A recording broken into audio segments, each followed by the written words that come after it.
Hey y'all, welcome to Trapped On, a new series that explores certain movies that are trapped on certain formats, and in this case we are talking about The Last House on the Beach, which never got beyond a DVD release. And it's also worth noting that these releases are subject to change after the time of the recording. Wes Craven's The Last House on the Left is considered a classic among early 70s exploitation. While sure, it's one of Craven's lesser outings, it did make a lot of money and push boundaries, something that Craven had a talent for. In a long tradition in horror marketing, we would see movies like Last House on Dead End Street, and today's example, The Last House on the Beach. While it's not the most disturbing movie by a mile, the sheer level of brutality and sadism towards women makes this movie not for everyone. The plot centers around Sister Christina, and she has a group of teenage girls that are vacationing in a remote summer house while they rehearse a production of William Shakespeare's A Midsummer Night's Dream. Things are idyllic until a motley crew of criminals show up and they proceed to hide out there, terrorize the girls, and the worst possible scenarios ensue. Much like The Last House on the Left, revenge is the name of the game here, and we get a blood-soaked finale. And it is oh so satisfying.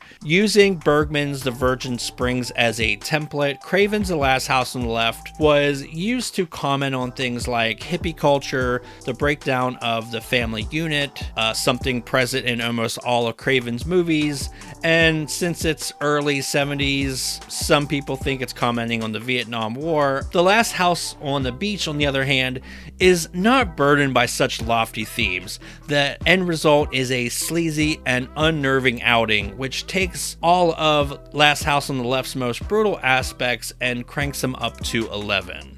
This isn't to suggest the film is without its strong points, however. The film is well shot, utilizing its locations to perfection, but also being moody and foreboding when it calls for it. This is also written by the legendary Migliorini, whose credit includes Mario Bava's seminal classic Kill Baby Kill, as well as Night of the Devils and The Inglourious Bastards.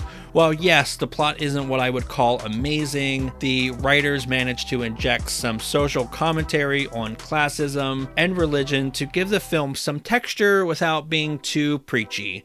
And to their credit, there are some moments that have genuine pathos. For example, a scene between a very injured baddie being treated by Sister Christina, and how in this moment of weakness he's telling her she's the only person that's ever taken care of him, all while she is considered giving him a fatal overdose, is this very unnerving juxtaposition. And it's small moments like this that I think really elevate the material. The Last House on the Beach also tries for some interesting flourishes in the way it's edited and its camera work. The best way to go in this movie is expecting pure exploitation, which is all about pushing boundaries such as sex and violence and blasphemy, which this movie has all of that in abundance. So while the movie isn't traditionally rich with an interesting plot or compelling characters, it really does tap into what the Grindhouse era really was all about. And because of that, it honestly feels dangerous sometimes because it doesn't feel the need to sand down any edges or sanitize anything for you. Whilst he never mentioned this movie directly, it's hard to not see the finale of Last House on the Left being referenced in Quentin Tarantino's Death Proof. Severin released The Last House on the Beach on DVD, and while it looks nice enough, sadly, there it remains.